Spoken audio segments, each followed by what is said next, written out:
एक महत्वता और पवित्रता है।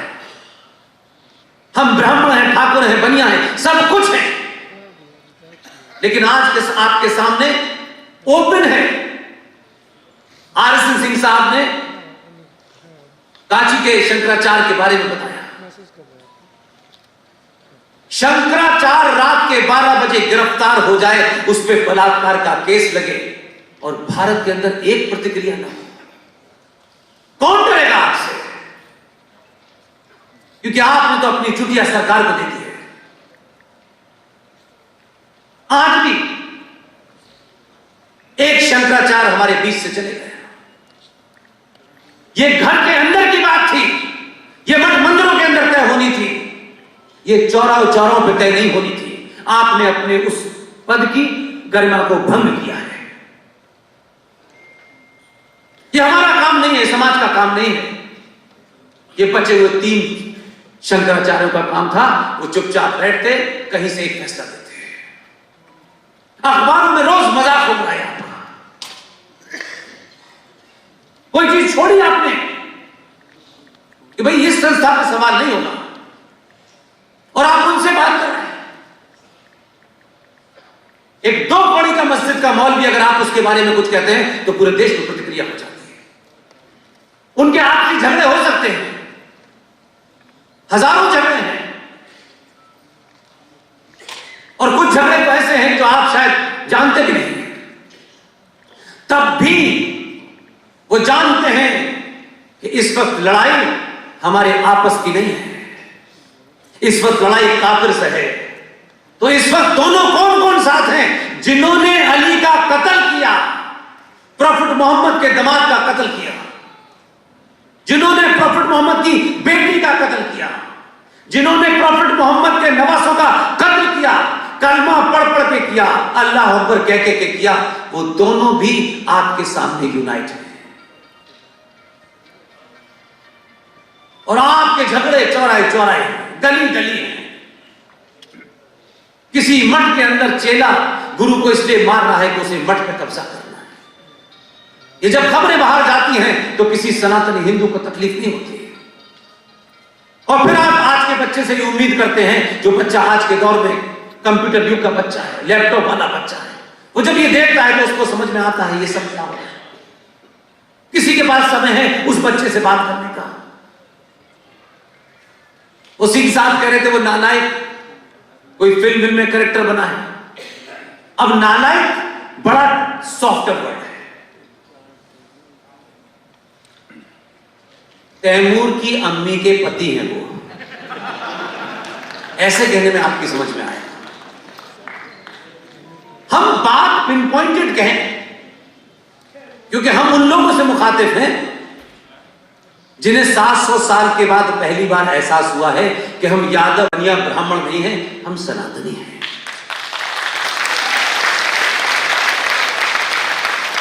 इसलिए यह बदलाव किसी एक पार्टी, किसी एक संगठन की ठेकेदारी नहीं है। मैं पब्लिकली कहता हूं कि इस समय एक ही चुनौती है जो अभी आपके हाथ में है। इसलिए मैंने कहा इस गलतफहमी और इस इल्यूजन से बाहर निकलिए कि हम 95 करोड़ हैं, भारत हमारा है, सेना हमारी है, पुलिस हमारी है, जुडिशरी हमारी है। ये गलतफहमी से बाहर निकलिए। कुछ भी आपका नहीं है। सुशील पंडित वो चलता फिरता इंसान है कि जिस दिन भी ये फटेंगे बड़ा विस्फोट होगा। मैं ये शांत रहते हैं, शांत अंदाज में, शब्दों का सिलेक्शन भी बड़ा इनका सुशील होता है। इसलिए ये मत समझिए कि इनकी यही भाषा है। सोचिए जिस देश में 20 करोड़ लोग न सत्ता में है न व्यवस्था में है, उनकी ताकत इतनी है कि कोर्ट भी रात के 5 बजे कोर्ट खोल करके सुनवाई करता है। और सुशील पंडित क्योंकि सुशील है, उनको लगता है कि यह व्यवस्था जो बनाई गई है, इस व्यवस्था में मेरी बात सुनी जाएगी। ये भी गए थे। इस देश का चीफ जस्टिस एक आदमी था, जस्टिस जगदीश चंद्र कहर। क्यों सुशील भाई? जी उनके साथ में एक दूसरे महान आदमी बैठे थे। सुशील ने जिस अंदाज में यहां अपना प्रेजेंटेशन दिया, उससे भी शांत भाव से कहा कि हम चाहते हैं कि जिन्होंने मेरी बहन बेटी मां के साथ बलात्कार किया है, मर्डर किया है, रेप किया है, घरों में आग लगा दी है, वो सड़कों पे जिंदा घूम रहे हैं। कम से कम आप स्टेट से कहिए उनके ऊपर कोई कार्रवाई करेगा। चीफ जस्टिस इसलिए नहीं हंसा, चीफ जस्टिस इसलिए हंसा, इतनी बड़ी त्रासदी के बाद एक आदमी आया है, वो भी कोर्ट में एक साधारण सा कुर्ता पजामा पहने खड़ा है, इसकी औकात क्या है? उसने कहा आप पब्लिसिटी के लिए आए हैं? ये सोचिए जरा, अपने दिल पे हाथ रखिए। सब कुछ हो गया है और अपनी आंखों से देख रहा है कि इस देश में जिन लोगों ने उनके मां बाप को मारा है, वो इस देश के प्रधानमंत्री के ऑफिस में बैठ करके उनसे बात करता है। क्या गुजरती होगी भाई? और चीफ जस्टिस ये कहता है कि आपको पब्लिसिटी चाहिए। इनका विनम्र निवेदन था कि अगर हम कोई ना एक्टर हैं, ना हीरो हैं, ना सेलिब्रिटी हैं, हम तो आपसे गुजारिश कर रहे हैं। हंसी और एक बहुत ही सरकास्टिक अंदाज में इनकी पिटीशन रिजेक्ट कर दी। देश बोला, कहीं प्रतिक्रिया हुई नहीं। इसे कहते हैं सिर्फ सत्ता का बदलाव राष्ट्र की सुरक्षा की गारंटी नहीं है। सत्ता देश चलाती है, वो एक जमीन के टुकड़े को सुरक्षित रखती है।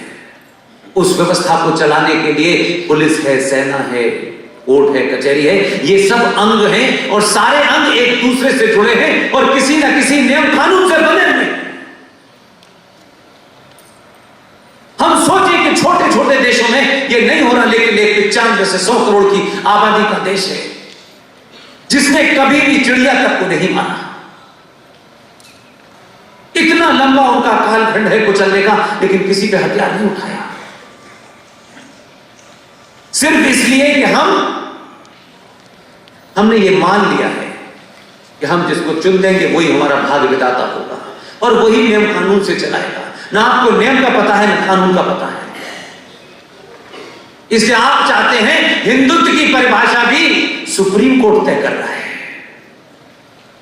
सबरीमला में जेंडर जस्टिस भी सुप्रीम कोर्ट तय कर रहा है। हमने तो पब्लिकली कहा कि जज साहब जरा मस्जिद में भी जेंडर जस्टिस बता दीजिए, शाम को पता चल जाएगा। इसलिए प्रतिक्रिया देना, सामूहिक देना, तर्क और तथ्यों के साथ देना बहुत आवश्यक है।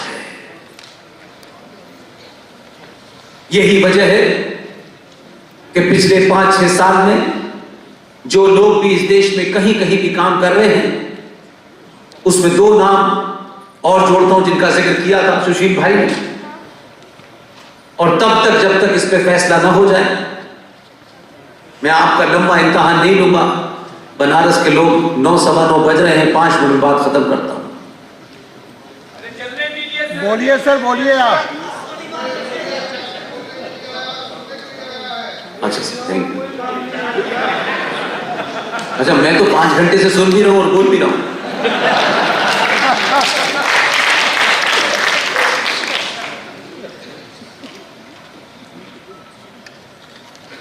जिस दिन भी, ये मेरा पक्का विश्वास है और ऐसा कुछ मैं होते हुए देख रहा हूं इस पूरे 10-11 साल के इस सफर में, बहुत छोटी और बहुत बड़ी सभा भी की, छोटी भी सभा की, मैं एक बदलाव जरूर देख रहा हूं। लोग ये समझ गए हैं कि लोकतंत्र में ये राजनीतिक दलों के माध्यम से उनको अपना गौरव कभी मिलने वाला नहीं है। ये बीच बीच में आपको लगता है कि ऐसा हो जाए, अच्छा ऐसा होने वाला है। कानून कल थे आज बंद, उनमें कुछ अमेंडमेंट हो गया, परसों फिर हो जाएंगे। सत्ता राष्ट्र के सुरक्षा की गारंटी नहीं, सत्ता सिर्फ देश की सुरक्षा की गारंटी देती है कि कोई विदेशी आक्रमण होगा, उसके लिए सत्ता ने राफेल खरीद लिए हैं, पहले मिल खरीदे, फिर जगुआर खरीदे। लेकिन एक सेना का अधिकारी जो अब हमारे बीच में नहीं है, उसने बहुत बड़ा ज्ञान नहीं दिया। अपनी बातचीत में उस वर्दी के बावजूद भी जो बात उसको कहनी थी उसने भारत के सनातनियों के लिए कही। हमने उसका भी मर्म नहीं समझा, क्योंकि हमारे शायद अंदर ये चीज धर कर गई है कि जहां हमें भूमिका निभानी होगी उसको हम समझने नहीं चाहते था कि अगर समझ गए तो भूमिका निभानी होगी और हमें तो निभानी नहीं, इसलिए उसको समझो ही मत, क्योंकि मैं जानते नहीं। इस देश के सेना के एक बड़े अधिकारी ने कुछ दिन पहले उनका एक हवाई दुर्घटना में निधन हो गया। रावत साहब ने एक बात कही थी, छोटी सी बात थी। उन्होंने कहा कि भारत 2 युद्ध में ग्रस्त है। दुश्मन को समझ में आ गया कि यह कहां इशारा कर रहा है, इसलिए उनकी जो मृत्यु हुई, और यह नहीं कि मैं बहुत इंटेलेक्चुअल बात आपसे कह रहा हूं कि बहुत सारे ऐसे लोगों को समझ में आया। सुशील भाई एक बहुत बड़े एक्टर की पत्नी मुंबई में, बहुत बड़े एक्टर थे अपने समय के, वो अब नहीं है, उनकी पत्नी थी, वो आप सबको सुनती है। जनरल रावत की श्रद्धांजलि सभा उन्होंने अपने मोहल्ले में की, पोस्टर लगाया, फूल रखे, और श्रद्धांजलि सभा शुरू होने वाली थी। वहां दिया जलाया, 4-5 मुसलमान गुंडे उस मुंबई में गए और रावत की तस्वीर फेंक दी, दिए पे लात मारी और कहा कि इस देश की आपने यहां खराज अक़ीदत दी तो आग लगा देंगे। 2 युद्ध का मतलब वो समझ गया, एक गुंडा, और हमारे यहां का विद्वान नहीं समझा कि जो आधा युद्ध है वो सेना और मिराज नहीं, राफेल नहीं लड़ेंगे, मुझे और आपको लड़ना है। ये जो चल रहा है, लगातार चल रहा है कि 2.5 घंटा हम लेट हो गए, हम तो लेट पहले से ही बहुत चल रहे हैं कि हम सड़क पे नमाज पढ़ेंगे और आपने अगर हमें हटा दिया तो मार लगा देंगे। इसलिए अजान 5 वक्त होगी, लाउड स्पीकर पे होगी, लेकिन मुंबई में एक 80 साल की बुजुर्ग बैठा आरती मोबाइल से सुनती थी। ऊपर वाले ने आकर के उसका मोबाइल तोड़ दिया, कोई हिंदू नहीं बोला। उसका बेटा विदेश में रहता है जो करोड़ों रुपया कमा रहा है। 1 करोड़ रुपया कमा करके उससे भोगना क्या है?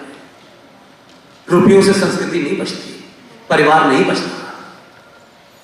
अपने गलेबान में हाथ डाले, हम उनके मदरसों की तो जांच कर रहे हैं, लेकिन हमने 1947 के समय भारत में जितने गुरुकुल थे वो भी खत्म कर दिए, हमने एक गुरुकुल नहीं बनाया जहां हम अपने साहित्य की, अपनी परंपराओं की जानते हैं। इसलिए पवन सिन्हा हमारे बीच में मौजूद है। इन्होंने तो बताया कि इनका तो रिश्ता यहां सीधा सीधा है। मैं तो अलीगढ़ मुस्लिम विश्वविद्यालय में पैदा हुआ, तो मेरा रिश्ता किससे होगा आपको पता है। लेकिन उसके बावजूद भी देखिए, एक पति पत्नी ने, उनका एजेंडा क्या था? एक मेहनत की और एक सामान्य से परिवार से निकल के आए, मुरादाबाद के रहने वाले। ये सब बातें मुझे पता चली तो मुझे लगा ये सार्वजनिक इसलिए नहीं कर रहा हूं कि मुझे पवन जी की तारीफ करनी है। ये करोड़ों संत महंत जो 500-500 एकड़ पे अपने आश्रम बनाए हैं, जिस दिन तय कर लेंगे हजारों गुरुकुल बन जाएंगे।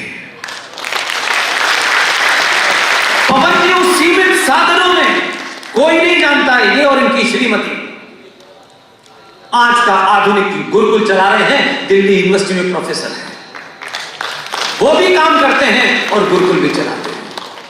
और वहां जो तैयारी हो रही है, इस भारत को कहते तो हैं कि ये चाणक्य का देश है। चाणक्य के देश में लाखों चाटुकार पैदा हो रहे हैं। मुझे खुशी है कि ऐसे दौर में अपने गुरुकुल के अंदर कुछ चाणक्य पैदा कर रहे हैं। क्या हमने कभी पूछा? इन्होंने तो नहीं कहा कि भाई मुझे सरकारी ये सहायता नहीं मिलती, वो सहायता। इन्होंने जो कुछ था वो करना शुरू किया और बहुत अच्छे तरीके से चला रहे हैं। मुझे तो जब जब दुख होता है जब पता चलता है कि पवन सिन्हा साहब के उस आश्रम के बराबर में कुछ जिहादियों ने एक एजेंडे के तहत एक जमीन थी, उस जमीन पे रातों रात वो सौदा करना चाहते थे। पवन सिन्हा को पता चला, मैं कई बार सोचता हूं अगर मेरे साथ होता तो मैं तो कुछ खत्म ही हो जाती कहानी।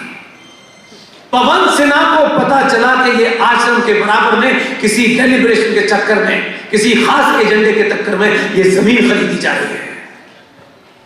इनके पास एक छोटा सा मकान था, इन्होंने औने पौने में सौदा करके अपनी जमीन को बचाया ताकि जिहादी आश्रम के पास ना आ सके।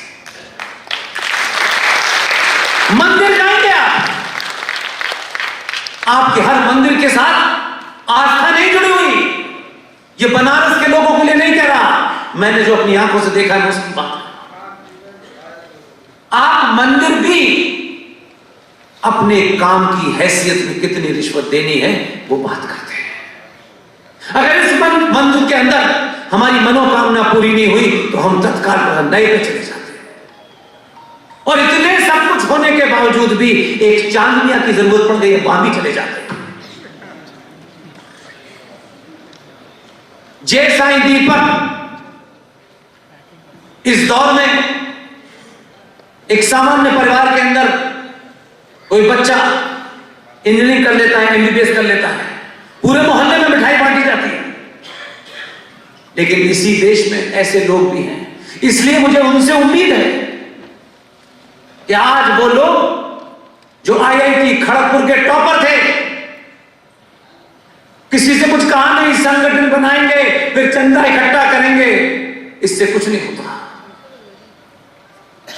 जय साईं दीपक आईआईटी खड़गपुर का टॉपर सब कुछ छोड़ करके सुप्रीम कोर्ट में इस बात की लड़ाई लड़ रहा है कि जो मंदिरों पर हिंदू अपनी आस्था का पैसा चढ़ाते हैं वो सरकार कैसे ले सकती है। ये देश शायद जानता भी नहीं होगा उसको। ये काम जिनको करना चाहिए था उनको मतलब नहीं था। उन्होंने कहा 2 रुपए आ रहे, 2 रुपए से ही। जब तक जय साईं दीपक इस लड़ाई को जीत नहीं जाते तब तक हर मां बहन बेटी भाई पिता से मेरी दरखास्त है, मंदिरों में बूंदी के 2 लड्डू चढ़ा के आए और जो पैसा आपको लगता है कि मंदिरों में चढ़ाना है वो पैसा साईं दीपक जैसे लोगों के लड़ने की उस लड़ाई में डोनेट करते हैं। तब तक तय करें कि वो पैसा नहीं चढ़ेगा और जो पैसा वहां चढ़ता था उस पैसे को इकट्ठा करें और अपने मोहल्ले और कॉलोनी के अंदर ये पूछें कि किस ब्राह्मण का बेटा और दलित का बेटा इस स्कॉलरशिप के अभाव में नहीं पढ़ पा रहा है, ये पैसा उसको देते हैं। कम से कम इतना तो करें, क्योंकि जो बात सुशील भाई कह रहे थे, यही पैसा तो जा रहा है जिससे सच्चर कमीशन का 5,500 करोड़ का बजट चलता है। यही पैसा तो जा रहा है जो वक्फ बोर्ड प्राइवेट बॉडी का आदमी पब्लिक सर्वेंट कहा जाता है। वाह कमाल। इसलिए लड़ाई एक नहीं है, कई सारे मुद्दे हैं, लेकिन मैं एक बात कह के अपनी बात समाप्त करता हूं। ये लड़ाई कोर्ट में हजारों हरिशंकर जैन साहब और हजारों सुशील पंडित जी और हमारे इस बनारस के जो यहाँ के स्थानीय वकील हैं, ये सब लड़ते रहेंगे। कोर्ट में कोई केस होता है तो चर्चा का विषय बनता है, लोगों को तब पता चलता है कि अच्छा ये बात जो उन्होंने कही थी ऐसी है। ये चलती रहेगी, लेकिन आपसे निवेदन ये है, एक राष्ट्र के रूप में आप सिर्फ एक ही काम करें जो अभी आपके हाथ में है। उसमें ये मत सोचिएगा कि किसी दुबे का मर्डर इनकाउंटर हो गया है तो सारे ब्राह्मणों का इनकाउंटर हो गया है, ये मत सोचिए। अगर आप इतने ईमानदार होते तो ये भी आपको चाहिए था कि जिस दुबे के कारण ये नैरेटिव बनाया गया उत्तर प्रदेश में कि ये सरकार ब्राह्मणों के खिलाफ है, तो फिर दुबे साहब से भी पूछना चाहिए कि आपने जीते जी अपने 20 लोगों में से 16 ब्राह्मणों का मर्डर किया था। उस जगह मत ले जाइए इस पूरे समाज को जहां से बड़ी मुश्किल से आप बाहर आए। इसलिए सुशील भाई ने वो बात किसी बीच में जगह छोड़ दी, मैं उसको पूरा कर देता हूं। भारत के इतिहास में, भारत की परंपरा ये बताती है कि हमारे यहां भारत भूमि सदैव से कर्म प्रधान रही थी, जाति प्रधान नहीं रही थी। और साबित करता हूं, मैं अपनी बात को साबित करता हूं। दो ऐसे लोग थे जिन्हें हम लोग याद रखते हैं, दोनों ब्राह्मण हैं, एक रावण और एक परशुराम। रावण को मैंने और आपने नहीं देखा, एक कहानी सुनते सुनते यहां तक आ गए। तब भी रावण आज भी अपने उस कृत्य के कारण जो उसने किया, वो ज्ञानी था, वो बलशाली था, सब कुछ था, लेकिन जो उससे उस सामाजिक नियमों के जो मर्यादा उसने भंग की, आज भी रावण उसी कृत्य के कारण एक आम हिंदुस्तानी सनातनी उसे जलाता है। और एक दूसरा ब्राह्मण जिसे आप परशुराम कहते हैं, वो अपने कर्म के कारण मंदिर में पूजा जाते हैं। सवाल यहां से आगे बढ़ता है, जिस जाति जाति जाति का लोग लेकर ठेका घूम रहे हैं, मैं उनसे बात करने की बात कर रहा हूं। ताज्जुब देखिए कि यह बताया जाता है कि भगवान राम क्षत्रिय थे। जब एक क्षत्रिय ने रावण का वध किया, तो आज तक किसी ने उनके ऊपर यह आरोप नहीं लगाया कि एक क्षत्रिय ने ब्राह्मण का वध किया, यह किसी ने नहीं कहा। और तीसरा कंट्राडिक्शन देखिए, वो ब्राह्मण उसी क्षत्रिय की पूजा मंदिर में करता है। और उससे आगे चले जाइए, ये जो लोग जाति का ढंडोरा पीट के कुछ गिरोह अपनी दुकान चला सकते हैं, वही ब्राह्मण जो उस क्षत्रिय की पूजा कर रहा है जिसने रावण की हत्या की, वो ये मानता है कि इसने ब्राह्मण का वध नहीं किया, उसके उस कृत्य का वध किया था। और वही ब्राह्मण मंदिर में बैठ करके वाल्मीकि की लिखी रामायण पढ़ा रहा है, शर्मा जी की नहीं पढ़ा रहा। कौन से जातिवाद की आप बात कर रहे हैं? ईमानदार होते तो परशुराम का एक ही बात था, जन्म जाते शूद्र, मनुष्य जन्म से शूद्र पैदा होता है, अपने कर्मों से बनिया ब्राह्मण बनता है। आप कहां से चले थे, कहां गए? कम से कम अपने आज से अहद कीजिए। अगर आपने यहां 5 या 6 घंटे हम जैसे साधारण लोगों को सुनने के लिए बिताए, तो आज से 2 बातें ध्यान रखिएगा। हम मंदिर जाएंगे, मंदिर छोटा हो बड़ा हो, और उस मंदिर में पुजारी कौन है हमें नहीं पता, उस पुजारी का घर पता करेंगे कि वो मोहल्ले में कहां है, उसके कितने बच्चे हैं, उसके परिवार का कितना 10,000, 15,000, 20,000 होगा। जब तक आपको लगता है उस पंडित जी का जो उस मंदिर को देखते हैं, उस डिब्बे में नहीं डालना है जिसको सरकार ले जाती है, उसमें बूंदी के लड्डू डाल दीजिए ताकि सरकार ले जाए। उस 20,000 खर्चा, 25,000 खर्चा उस पंडित जी के घर जाइए और उसके घर दे दीजिए और पैसा चढ़ाना बंद कर दीजिए। और हमें से किसी की भी बात आपको तर्कों पे, तथ्यों पे अच्छी लगती हो, इस दौर में एक आदमी तय करे कि आज से मैं ये काम नहीं करूंगा और किसी को नहीं करने दूंगा।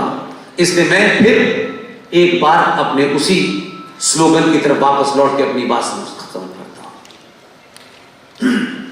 आप लिख सकते हैं तो लिखिए, बोल सकते हैं तो बोलिए, चिल्ला सकते हैं तो चिल्लाइए, और अगर ये तीनों काम करने में असमर्थ हैं तो जो चिल्ला रहा है उसके साथ खड़े हो जाइए। बहुत बहुत धन्यवाद।